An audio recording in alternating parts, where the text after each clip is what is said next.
कैसे हैं आप लोग। आज के वीडियो में हम क्लास 12 हिंदी का जो वायरल पेपर है, जो पेपर बोर्ड ने जारी किया है, उस पेपर का तीसरा प्रश्न हम सॉल्व करेंगे, जो कि 10 नंबर का आपके बोर्ड एग्जाम में पूछता है। तो देखिए, ये पेपर में जारी हुआ, पेपर में यही आया, तो हम इसके जितने भी इंपॉर्टेंट टॉपिक सभी को क्लियर करने वाले हैं। तो देखिए, प्रश्न संख्या 3 है आज की वीडियो हमारा, इसका सोल्यूशन का वीडियो है।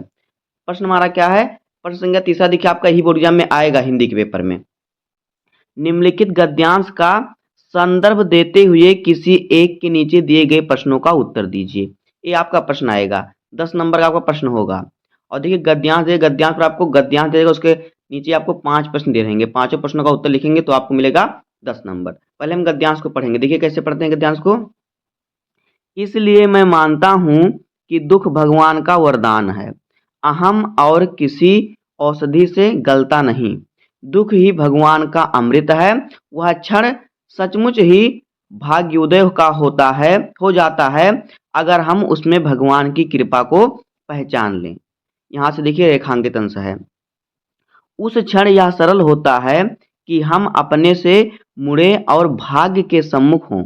बस इस सम्मुखता की देर है कि भाग्य उदय हुआ रखा है। असल में उदय उसका क्या होना है? उसका आलोक तो कण कण में व्याप्त सदा सर्वदा है ही। उस आलोक के प्रति खुलना हमारी आंखों का हो जाए, बस उसी की प्रतीक्षा है। आगे क्या है? साधना और प्रयत्न सब उतने मात्र के लिए हैं। प्रयत्न और पुरुषार्थ को कोई दूसरा लक्ष्य मानना बहुत बड़ी भूल होगा। ऐसी चेष्टा व्यर्थ सिद्ध होगी। तो देखिए, ये हमारा गद्यांश है। हमने गद्यांश को पढ़ा। देखिए, इस पर में 5 क्वेश्चन दिए हैं। पांचों क्वेश्चनों का आंसर जब आप लिखेंगे तो आपको 10 नंबर मिलेगा। हर प्रश्न पर आपको मिलेगा 2 नंबर। हमें देखिए 2 गद्यांश दिया है, तो बोर्ड ने अगर जारी किया तो दोनों बहुत ही इंपॉर्टेंट हैं। हम दोनों को आज की वीडियो में सॉल्व करेंगे। तो देखिए, प्रश्न हमारा क्या है? कह रहा उपयुक्त गद्यांश का संदर्भ लिखिए। दूसरा है रेखांकित अंश की व्याख्या कीजिए। तीसरा है लेखक ने दुख को ईश्वर का वरदान क्यों माना है। और चौथा है लेखक के अनुसार व्यक्ति के भाग्य उदय का क्षण कौन सा है।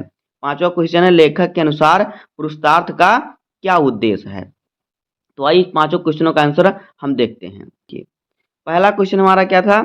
पहला क्वेश्चन देखिए हमारा यहाँ पे जो हमारा रेखांकित है। देखिए इसमें पहला क्वेश्चन जो है वो कह रहा है कि प्रस्तुत गद्यांश का संदर्भ लिखने के लिए बोला है। देखिए संदर्भ आपको उसका कैसे लिखना है, जो भी हमने पढ़ा है। देखिए, प्रस्तुत गद्यांश हमारी पाठ्य पुस्तक हिंदी के भाग्य और पुरुषार्थ नामक पाठ से लिया गया है। इसके लेखक प्रसिद्ध मनोवैज्ञानिक निबंधकार जैनेंद्र कुमार हैं। देखिए यहाँ पे हमने कैसे आपको संदर्भ लिखने के तरीका बताया है। देखिए यहाँ पे देखिए जो जैनेंद्र कुमार, देखिए इसको आपको अंडरलाइन किया हुआ है, इसको आप अंडरलाइन कीजिएगा। भाग्य और पुरुषार्थ को भी आप अंडरलाइन या फिर कॉमा में कीजिएगा, जिससे एग्जामिनर समझ जाएगा कि हाँ जो जो टॉपिक इंपॉर्टेंट उसको बच्चा अंडरलाइन किया, तो आपको पूरे नंबर देगा। तो ये आपके पहले क्वेश्चन का आंसर हो गया। दूसरा है कि रेखांकित अंश की व्याख्या कीजिए। तो अभी हमने पढ़ा हमारा कि उस क्षण यह सरल होता है कि हम अपने से मुड़े और भाग्य के सम्मुख हों। बस इस सम्मुखता की देर है कि भाग्य उदय हुआ रखा है। असल में उदय उसका होना है, उसका आलोक तो कण कण में व्याप्त सदा सर्वदा है ही। इसका हमें व्याख्या करना है। तो देखिए इसकी व्याख्या हम करते हैं। यहाँ पे देखिए ये हमारा है क्वेश्चन है रेखांकित अंश की व्याख्या कीजिए। तो देखिए कह रहा है यहाँ रेखांकित अंश असल में उदय उसका क्या होना है से लेके कहाँ तक है? चेष्टा व्यर्थ सिद्ध होगी। इतना आपको लिख देना कि कहाँ से कहाँ तक हम व्याख्या कर रहे हैं। उसका देखिए उत्तर, लेखक कहते हैं कि भाग्य उदय यानी भाग्य का जागना, भाग्य का उदय होना यानी भाग्य का जागना, भाग्य अच्छा हो जाना कोई बाहर से आने वाली नई घटना नहीं है, क्योंकि ईश्वर की कृपा का प्रकाश, आलोक, प्रकाश मतलब आलोक, तो सृष्टि के कण कण में सदैव व्याप्त है। हमें बस इतना करना है कि दुख के समय अपनी आंखों को आध्यात्मिक दृष्टि से उस आलोक को देखने के लिए खोलना है। हमारा पुरुषार्थ और साधना केवल इसी दृष्टि को जगाने के लिए होनी चाहिए। इसके अलावा कुछ और लक्ष्य मानना व्यर्थ है। इस प्रकार से आपका हो जाएगा रेखांकित अंश की व्याख्या। उसके बाद देखिए तीसरा क्वेश्चन है, लेखक ने दुख को ईश्वर का वरदान क्यों माना है। तो इसका उत्तर देखिए किस प्रकार से लिखना है आपको। देखिए, लेखक ने दुख को ईश्वर का वरदान इसलिए माना है क्योंकि यह हमारे अहंकार को गलाने का काम करता है। अहम का अर्थ होता है अहंकार, तो अहंकार को गलाने कम करने का काम करता है। अहंकार को कोई और औषधि नहीं मिटा सकती, लेकिन दुख रूपी अमृत ही उसे खत्म कर सकता है। दुख में ही मनुष्य भगवान की कृपा को पहचान कर भाग्य के सम्मुख होता है। देखिए, कहने का मतलब है जो दुख होता है वो क्या है, अहंकार को कम करता है। तो देखते होंगे आप आसपास किसी लोग के पास बहुत पैसा, उनके अंदर बहुत घमंड हो जाता है, और किसी का घर में तबीयत खराब हो गया तो दवाई करा ही नहीं पाते, उसमें सब घमंड चूर हो जाता है। उसके बाद देखिए चौथा क्वेश्चन हमारा है, लेखक के अनुसार व्यक्ति के भाग्य उदय का क्षण कौन सा है। तो उत्तर देखिए, जब मनुष्य दुख में ही भगवान की कृपा को पहचान लेता है और अपने अहंकार को त्याग कर भाग्य के सम्मुख हो जाता है, वही क्षण भाग्य उदय का होता है। उसके बाद देखिए पांचवा क्वेश्चन हमारा है कि लेखक के अनुसार पुरुषार्थ का क्या उद्देश्य होता है। उत्तर देखिए, लेखक के अनुसार प्रयत्न और पुरुषार्थ का एकमात्र उद्देश्य अपने भीतर व्याप्त ईश्वर के आलोक के प्रति खुलना या उसे पहचानना है। इसके अलावा पुरुषार्थ का कोई दूसरा लक्ष्य मानना भूल है। तो इस प्रकार से पहले वाले गद्यांश के क्वेश्चनों का आंसर होगा। इस प्रकार से आप क्वेश्चन का आंसर लिखेंगे तो आपको 10 नंबर मिल जाएगा। उसके बाद देखिए हमें अथवा करके एक गद्यांश और दिया रहेगा, क्योंकि 2 गद्यांश दिया रहेगा, दोनों में से आपको एक करना रहता है। तो अब हम अथवा वाले को देखते हैं। देखिए यहाँ पे देखिए अथवा में हमें दिया है दूसरा गद्यांश, तो दोनों में से आपको एक करना रहेगा बोर्ड एग्जाम में। देखिए पहले गद्यांश को पढ़ेंगे, उसके बाद इस पर आधारित प्रश्नों का उत्तर लिखेंगे। कह रहा, हमारी युवा शक्ति से संपर्क कायम करने के मेरे फैसले का आधार भी यही रहा है। उनके सपनों को जानना और उन्हें बताना कि अच्छे भरे पूरे और सुख सुविधाओं से पूर्ण जीवन के सपने देखना तथा फिर स्वर्णिम युग के लिए काम करना सही है। आप जो कुछ भी करें वह अपने आपके हृदय से किया गया हो। अपनी आत्मा को अभिव्यक्ति दें और इस तरह आप अपने आसपास प्यार और खुशियों का प्रसार कर सकेंगे। तो ये हमारा गद्यांश है। अब देखिए इस पर आधारित भी हमें 5 क्वेश्चन दिया रहेगा। इस पांचों क्वेश्चनों का आंसर लिखेंगे तो आपको मिलेगा यहाँ से 10 नंबर। तो पहला क्वेश्चन है उपयुक्त गद्यांश का संदर्भ लिखिए। दूसरा क्वेश्चन है रेखांकित अंश की व्याख्या कीजिए।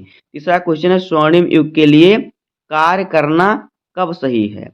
चौथा है लेखक का युवा शक्ति से संपर्क कायम करने के फैसले का आधार क्या रहा है। और पांचवा क्वेश्चन है कि अभिव्यक्ति तथा प्रसार का अर्थ बताइए। तो अब देखिए हम इन पांचों क्वेश्चनों का आंसर लिखते हैं। देखिए पहला प्रश्न हमारा क्या है, उपयुक्त गद्यांश का संदर्भ लिखिए। तो देखिए आपको इसका संदर्भ कैसे लिखना है। यहाँ पे देखिए, प्रस्तुत गद्यांश हमारी पाठ्य पुस्तक सामान्य हिंदी के गद्य गरिमा भाग में संकलित हम और हमारा आदर्श शीर्षक से उद्धृत है। इसके लेखक भारत के पूर्व राष्ट्रपति और महान वैज्ञानिक डॉक्टर एपीजे अब्दुल कलाम जी हैं। तो देखिए आप चैप्टर का नाम और लेखक का नाम चाहे आप ब्लैक पेन से लिख दीजिएगा, चाहे इसको अंडरलाइन कर दीजिएगा, आपको पूरे नंबर मिलेंगे अगर इस प्रकार से आप लिखेंगे। तो इस प्रकार से आपको 2 नंबर यहाँ से मिल जाएगा। दूसरा क्वेश्चन हमारा है रेखांकित अंश की व्याख्या कीजिए। तो देखिए हमारा वहां पे रेखांकित अंश क्या क्या है हमने भी आपको बताया है। देखिए अपनी आत्मा को अभिव्यक्ति दें और इस तरह आप अपने आसपास प्यार तथा खुशियों का प्रसार कर सकेंगे। इस प्रकार से देखिए हमारा जो है रेखांकित अंश है, तो इसकी हमें व्याख्या करना है। तो देखिए इसकी व्याख्या करेंगे हम। लेखक का कहना है कि मनुष्य को अपने भीतर की प्रतिभा और मौलिकता को बाहर लाना चाहिए। जब कोई व्यक्ति अपने कार्यों को पूरी ईमानदारी और हृदय की गहराई से करता है तो वह न केवल स्वयं संतुष्ट होता है बल्कि उसके कार्यों की सकारात्मकता समाज में फैलती है। इस प्रकार व्यक्ति अपनी कला, विचार या कर्म के माध्यम से समाज में प्रेम और प्रसन्नता का संचार करने में सक्षम होता है। उसके बाद देखिए तीसरा क्वेश्चन हमारा है स्वर्णिम युग के लिए कार्य करना कब सही है। उत्तर देखिए आपको लिखना है स्वर्णिम युग के लिए कार्य करना तब सही है जब युवा अच्छे, समृद्ध और सुख सुविधाओं से पूर्ण जीवन जीने के सपने देखें और उन सपनों को साकार करने के लिए समर्पित भाव से प्रयास करें, यानी लगन से मेहनत करें। चौथा क्वेश्चन है, लेखक का युवा शक्ति से संपर्क कायम करने के फैसले का आधार क्या रहा है? उत्तर देखिए, लेखक के फैसले का आधार युवाओं की आकांक्षाओं और सपनों को जानना था। वह उन्हें यह समझाना चाहते थे कि एक बेहतर और संपन्न जीवन की इच्छा रखना गलत नहीं है। क्या है? गलत नहीं है, बल्कि यह प्रेरणा भविष्य के विकसित भारत स्वर्णिम युग के निर्माण का आधार बनेगी। उसके बाद देखिए, पांचवा क्वेश्चन क्या है? पांचवा क्वेश्चन है कि अभिव्यक्ति तथा प्रसार का अर्थ बताइए। तो देखिए, अभिव्यक्ति शब्द का अर्थ है अपने विचारों, भावों या अंतर्मन की बातों को प्रकट करना या सामने रखना, और प्रसार का अर्थ है किसी चीज का फैलाना, विस्तार होना या फिर चारों ओर फैलाना ही होता है प्रसार, यानी कि उसका प्रचार। तो दोस्तों, इस प्रकार से हो जाएगा प्रश्न 3 का क्वेश्चन आंसर, जो कि इम्पोर्टेंट है। क्लास 12 हिंदी के लिए इम्पोर्टेंट गद्यांश का सॉल्यूशन। तो बस आज के वीडियो में इतना ही। उम्मीद करता हूँ आपको वीडियो पसंद आया होगा। अगर आपको वीडियो पसंद आए तो वीडियो को लाइक कर दीजिए, चैनल पर सब्सक्राइब कर दीजिए, बेल आइकन को प्रेस कर दीजिए, क्योंकि बोर्ड एग्जाम के हर इंपॉर्टेंट टॉपिक का वीडियो आपको इस चैनल पर डेली मिलता रहेगा। तो मिलते हैं किसी नेक्स्ट वीडियो में, तब तक के लिए धन्यवाद। जय हिंद।